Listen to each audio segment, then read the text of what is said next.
Қысқа өте дәмді болып шығатын өріктен тосап дайындаймыз, яғни абрикосовое варенье жасаймыз. Өте тез дайындалады, банканы стерильдемей жабуды көрсетемін.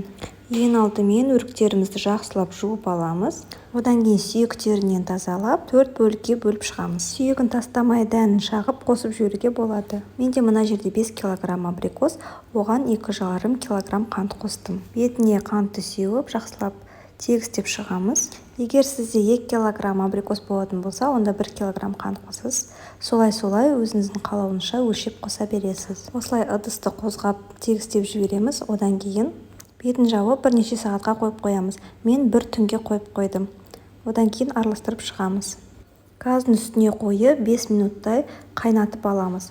Үстіне осындай көбіктер шығады, оны алып тастаймыз. 5 минут қайнағаннан кейін астын өшіреміз. Енді банкаларымызды дайындаймыз. Жақсылап банкаларымызды содамен жуып шығамыз. Жуып болғаннан кейін ыстық қайнап тұрған суды осылай кішкенеден құйып шығамыз банкаларға. Одан кейін қақпағын жауып қоямыз. Банкаларды ештемен қайнатпаймыз. Осылай ыстық сумен өзі буланып тұрады. Одан кейін міне вареньямыз қайнап пісіп дайын болды. Ыстық күйінде банкаларымызға құйып шығамыз.